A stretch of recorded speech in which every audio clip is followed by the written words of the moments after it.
Welcome to the deep dive. Tonight we're going back to 2016 to Ismailia in Egypt. Picture this. It's Ramadan, evening time, just after iftar, the meal that breaks the fast. Right. Families are together, things are settling down. In this particular village, a pretty quiet, normal place, you'd expect sounds of, dinner, maybe some TV, comfort sounds. But that evening, that quiet is just shattered. Yeah, completely. It starts when a mother stumbles out of her house. Neighbors see her. She's clearly desperate for help, and then she just collapses right there. My God. And inside? Inside, it's even worse. Her husband, their son, and their teenage daughter, Shayma, all of them violently ill. So a whole family. They're rushed to the hospital, all four in critical condition. Critical is almost an understatement. The father, he's pronounced dead almost on arrival. That fast, wow. Yeah, and the mother and the son. They're alive, but in this really deep, unresponsive state of unconsciousness. Just out. So you've got three down, essentially. But what about the daughter, Shayma? Shayma, she's 13, she's conscious, distressed, complaining about terrible stomach pains, but, well, she's much less affected than the others. She's the only one who can talk. Okay, so she becomes the immediate source of information. What does she say happened?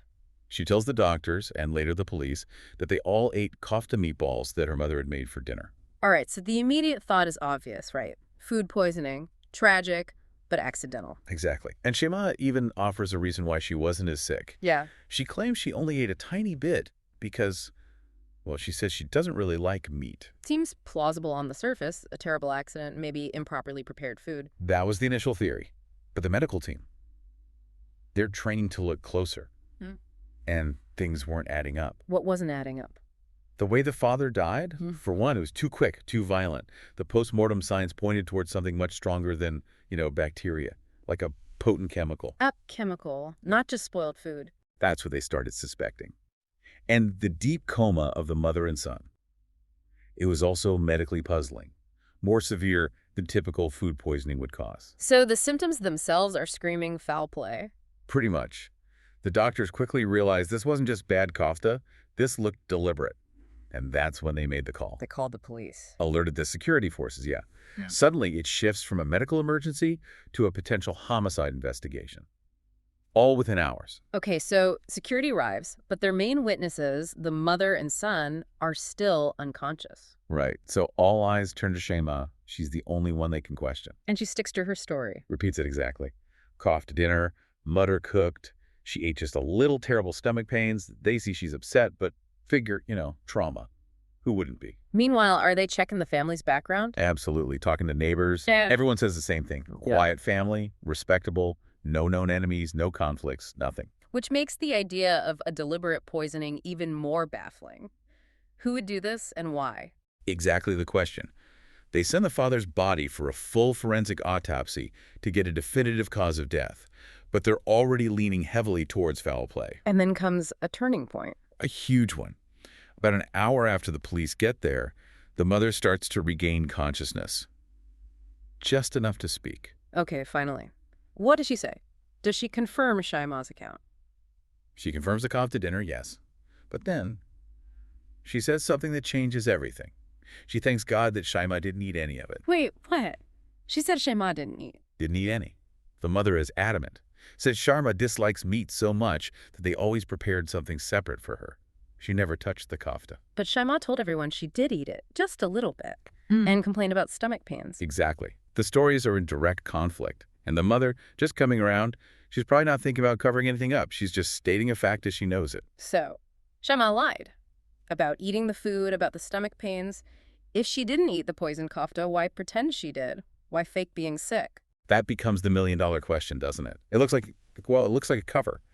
A way to seem like a victim alongside everyone else. Suddenly, the 13-year-old isn't just a witness. She's the prime suspect. The focus shifts entirely onto her. And then the forensic report comes back. And what does it say? Confirms poison. Oh, definitively. Not just poison, but specific chemical poisons. The kind used in agriculture for rodents and reptiles. Nasty stuff. This completely rules out any accidental food spoilage theory. It was deliberate, intentional. 100%. And further tests show the mother and son ingested the exact same poison. This points to a single event, a single source, not some random attack. So what do the police do with Shayma now? confront her? Not immediately. They make a tactical decision. They place her under quiet observation, basically, detain her, but without revealing what they know. They let her think she's still considered a victim. Why? To gather more evidence. Exactly. They need to nail down the opportunity. They go back to the mother, get a detailed timeline of the day. And what does that reveal? The mother confirms she prepared the meat mixture the day before. On the day itself, Shayma was home all day. No school, no work, and crucially, she was the only other person helping in the kitchen right before the meal was served. So Shayma had access. She had the opportunity. Access, opportunity, and a confirmed lie about eating the food. All the pieces are pointing one way. So now they confront her. Now they do. They bring her in, lay it out. We know you didn't eat the kofta. We know it contained a large amount of agricultural poison. You are our primary suspect. And her reaction? Does she deny it, fight back? Apparently not. It seems the moment she realized they knew that her story was blown, she just confessed. Immediately. Confessed to poisoning her own family. What was the motive? Why would a 13-year-old do that? Her stated motive was chillingly simple. She said she wanted to get rid of her family so she could live freely with someone named Fathi. Fathi? Who's Fathi? A boyfriend, someone her age. That's the next shock. Fathi wasn't a teenage boyfriend. Fathi was their 65-year-old neighbor, a local farmer. 65. And she's 13. This changes the whole complexion of the case. Dramatically. And it wasn't a new relationship. Shayma revealed that Fathi had started this relationship when she was only 6 years old. 6? Oh, that's horrific. For 7 years. How? Fathi was a longtime family friend, completely trusted by the father. He was seen as this harmless, kind of grandfatherly figure. He could come and go from the house pretty freely. So he had easy access, unsupervised access to a very young child. Exactly. Her parents both worked. The brother was off and out. Fathi would apparently come over once they left. It started, she said, with inappropriate touching, showing her pornography. And it escalated quickly into a full-blown, continuous, illegal sexual relationship. And the parents never suspected, never noticed anything. It seems not. Their trust in Fathi was absolute. They saw him as family. And over 7 years, Shayma's reality became completely distorted. Fathi was the one giving her attention, focusing on her. She came to see him as, in her words, everything. Her loyalty shifted entirely to her abuser. That level of grooming. It's terrifying. So what triggered the poisoning plot? Why then? The catalyst, ironically, was the father finally noticing something was wrong. After 7 years, he realized Fathi was visiting too much.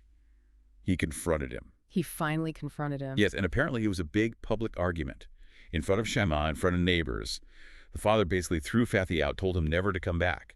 Humiliated him publicly. Okay, so Fathi feels humiliated, exposed, maybe. And he decides on revenge, not just against the father, but the whole family.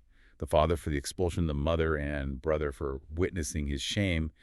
He wanted to wipe them all out. And Shayma, she went along with this to kill her own family. Instantly agreed, apparently. She was furious at her father for, in her eyes, dishonoring Fathi, the man she saw as her protector, her everything. So Fathi provided the means. He gave her a full bag of the agricultural poison. Shayma, helping her mother in the kitchen.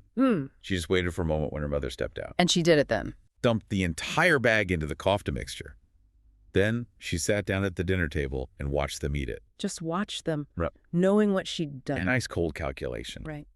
The fake stomach pain earlier, the lie about eating only a little, that was all part of the plan. Yeah. Make it look like accidental food poisoning, and she'd be the lucky survivor. Unbelievable. What happened to Fathi? He was arrested very quickly, confessed right away, even showed them where he kept the rest of the poison.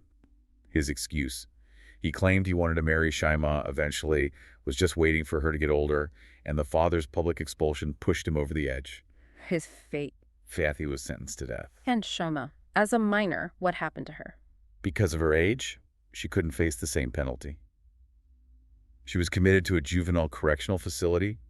It raises complex questions about legal responsibility when the perpetrator is also, in many ways, a long-term victim. Absolutely. But the story doesn't quite end there, does it? There's a final chilling detail about Shayma herself. Yes.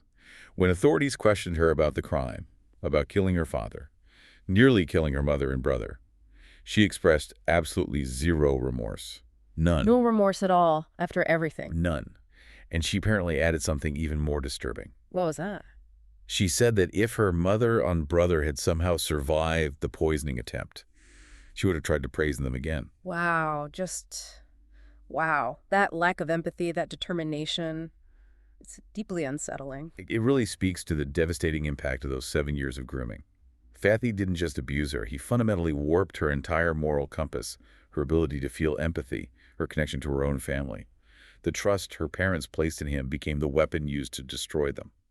It's a catastrophic failure of protection, really. A predator hiding in plain sight, leveraging trust to inflict unimaginable harm. And it leaves us with such a difficult question, doesn't it?